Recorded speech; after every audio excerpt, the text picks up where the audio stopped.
New Jersey, 1883. The forest made a special noise that night.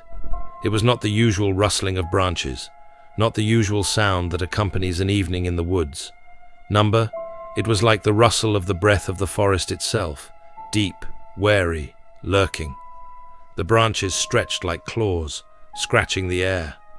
The moon disappeared behind the clouds, and the darkness became almost palpable. The birds had fallen silent. Even the crickets seemed afraid to break the silence.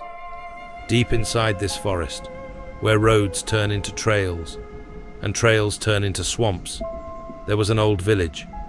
It was not on any map, except on a faded scrap of parchment, lost somewhere in the basement of the county archives.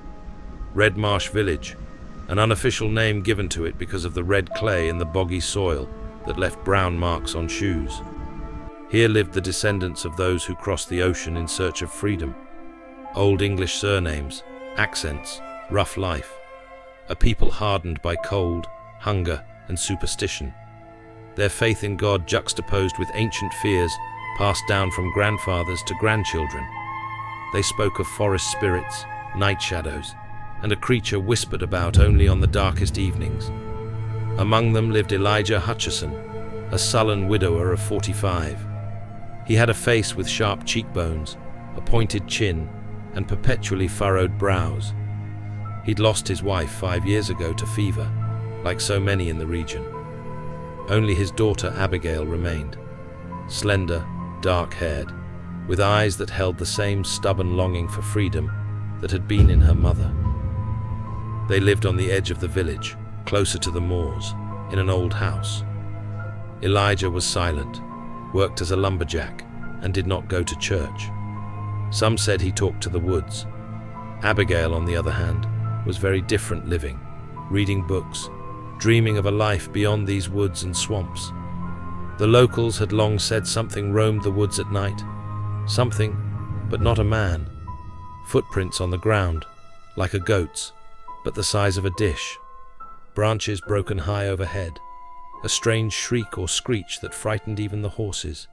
Goats found without eyes. And most of all, the sensation of someone watching from the darkness.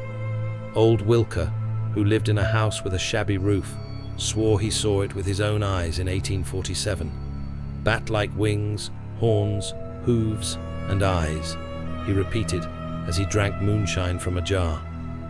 Elijah, like most residents, brushed off these tales. The fall of that year, however, was not what it had been. Animals were disappearing.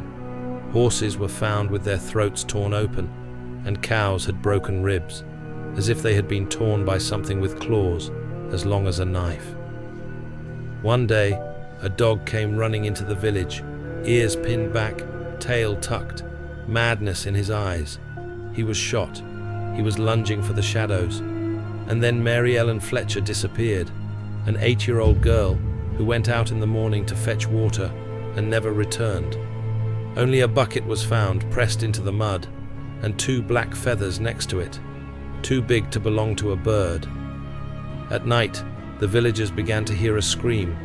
It wasn't like the howl of a wolf or an owl. It was a roar, tinged with something human, and at the same time, terrifying. It was as if the darkness itself was screaming in pain. Abigail, stubborn as a mother, began writing a diary. She didn't believe in the Jersey Devil. She thought someone was playing on people's fears. Maybe it's a sleepwalker, an escaped convict, or a wolf infected with rabies, she wrote. However, the entries cut off abruptly. The last date is November 3rd, 1883. There's just one sentence, his not so childishly neat handwriting. He knows I'm watching. That night, something happened at the Hutcheson house.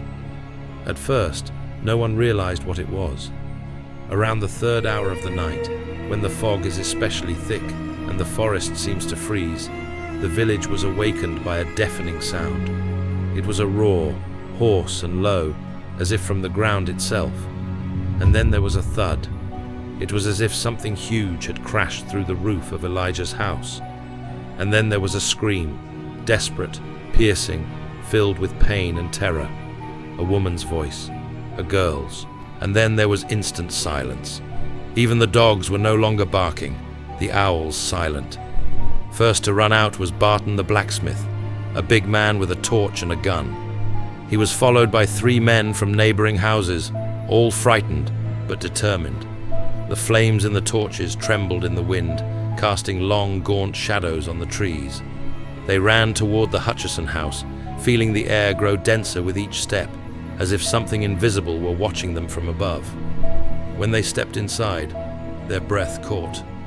The door was open. The window was shattered, the glass embedded in the floor like ice flakes, brown stains on the walls. The ceiling was covered in hoofprints, as if someone had walked on it upside down. Abigail's tattered notebooks were on the floor, a blanket dripping blood. Elijah sat in the corner, hunched over like a child. His face was grey, his eyes glassy. He didn't speak, didn't scream, only whispered, almost unintelligible. She called out to me. I heard her calling, "Daddy, Daddy," but couldn't move.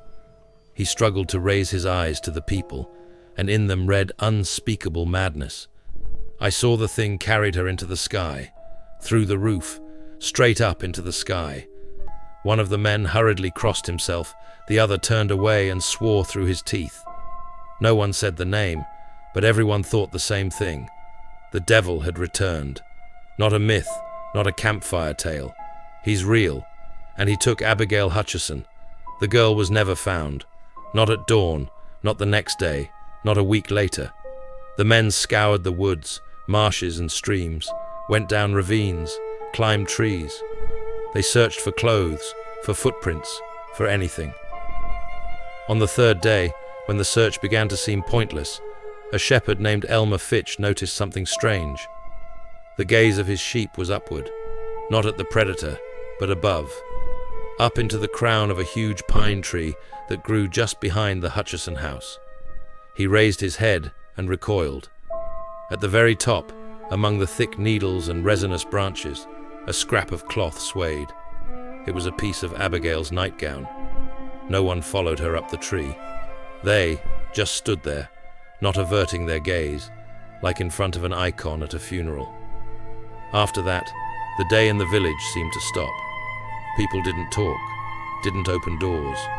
Even the church bell stopped ringing. And then the fleeing began. 3 families packed up their belongings and left without a backward glance, straight on wagons, leaving empty houses behind them. Clayton the druggist's house was the first to go. Then, Barton the blacksmith went into the woods and never came back.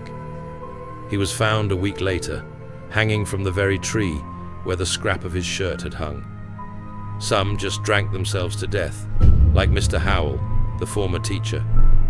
Every night he sat on his doorstep with a bottle and said he could hear her voice, how she whispered from the branches, how she cried in the night. Forrest has not forgotten. He always remembers the Jersey Devil, remembers those who entered it with axe and fire, remembers those who called out for help but didn't wait for an answer. He remembers Abigail's eyes raised to the sky, and remembers the one who carried her away, with wings, claws, and hooves. From them on, people didn't walk at night anymore. They put salt under the windows, hung dry herbs over the entrance, and even crosses, though they knew it wouldn't stop him. It just allowed them to feel some illusion of protection. The Jersey Devil doesn't leave. He waits. He remembers. Today, that Elijah house is long since destroyed. All that remains is a foundation and an overgrown well. Tourists sometimes find charred crosses stuck in the ground. Sometimes, a whisper through the pines. Sometimes, 2 blued feathers drop nearby.